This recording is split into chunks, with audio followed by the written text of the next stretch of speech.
हे जसं घरात गेलं तशी बायको म्हणली आलं की मित्र खालेला का धरणीला भार याला लावला चुलीला गेलं ताटावरच बसेल. बायकोनं भाजी भाकरी वाटली ताट पुढं सरकिलं नाक मोरडलं बघितलं आग्रह शिवराला आपला आविर्भाव महाराजांनी सांगितले त्या पद्धतीने बघायचं. भाकरीचा खास भाजी घेतली तोंडात घातली कारभारने काय भाजी आहे मस्तच भाजी झाली आज वा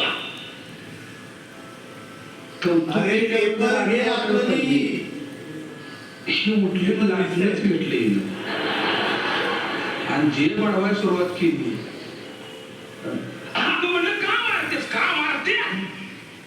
दररोज स्वयंपाक करते दररोज भाजी करते तवा नावं ठेवतेस आज शेजारीने दिलेली भाजी गोड बनवतेस काय प्रचिती आली का काय महाराजांचं औषध काय चाललं नाही. मार खात खात येणं सासऱ्याला फोन लावला मामाजी अहो कसली पोरगी दिले काय कसा अर्थ काय मारते म्हणले त्याला काय महाबाजीचं तिकडनं रिप्लाय जे फळ तुम्हाला दिले तिचं अख्खं झाड मी घरात सांभाळतोय घ्या गोड विठाला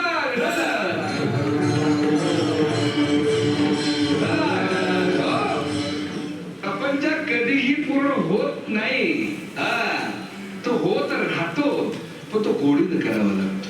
लक्षात ठेवा लक्षात आलं का. आणि म्हणून नको नको मला गुंतू माया जाळी शब्दाचा अर्थ लक्षात ठेवा. मायेत गुंतणं वेगळं आणि मायेचा त्याग करणं वेगळं. नाहीतर तुम्ही म्हणाल महाराज बरं झालं उद्यापासून आपलं पंढरीची वारी करायला मोकळा का तुम्हीच म्हटलं गुंतू माया नको नको म्हणा गुंतू माया तर त्याचा अर्थ तसा होत नाही.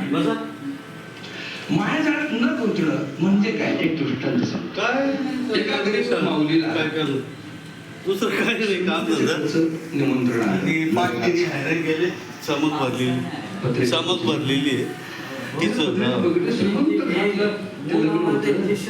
बोल इंजेक्शन नाही मी ते हे करतो कंबलपट्टी असते ना ती लागली होती हा आणि चोळलं बी होतं पहिल्या दिवशी चांगलं चोळलं साधारण आहे तुझं दोन तोळ्याचं गड्डं मला देतेस का आजचे दिवस परत तुझं तुला करते त्या शेजारने कडनं ते गड्डं घेतलं गळ्यात घातलं लग्नाला गेली जाऊन घ्या उद्या नाही परवा लग्न म्हटलं की दागदागिन्यांचं प्रदर्शन सगळ्या बायकांचं दागिनं देऊन टाकायची तेवढं करत घ्यावं लागेल आता हा आपण एक महिना आपण घालवला तर तिला एक महिन्यात पण करून दिला आणि ह्या माऊलींचा दागिना आपण जातोय त्याला लाज आहे की ना थोडी बात एखाद्याने उलटा बोलला तर झोंबल त्याला हा दागिना आपला आपण शांती आपल्या रागाची पराकाष्ठा बघतोय ना तो तसं माय आपण काय बोलतो आपला दिले म्हणून गप्प बसतो एखादं काय गायब करतो लोकांना दाखवायचं आपण गप्प बसतो करणे आपलं नाहीये अतिरेकपणाचा दिवस करतात किती समजून सांगायचं ते म्हणतात ना भटके दिल्याशिवाय सुधरत नाही तशी परिस्थिती आहे.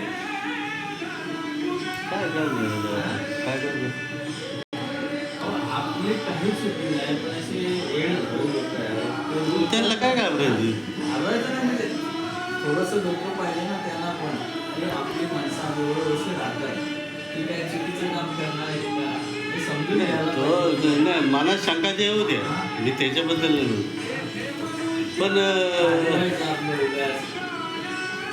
त्याला फोन नाही करू शकत मला हा आता फोन करू शकतो काय झालं प्रेमाने ते पण असे म्हणजे आपण तर लवकर नाही आपल्या वेळेत वेळ काढून आपण काम करतोय हे कसं म्हणजे कसं काय देऊन आपल्या रस्त्यात तुम्ही जर तुमचं काय सहकार्य असेल तर तुमचं ते पण ऐकून घ्या. मग काय? सहकार्य नसताना तुम्ही आमचा डोळा उघड करता. बरं तुम्ही कधी येत नाही, तुमच्या काय नाही, कसं काय चाललंय काय. तुम्ही पण बघा ना, माणूस करतो असेल तर तुम्ही आणा ना.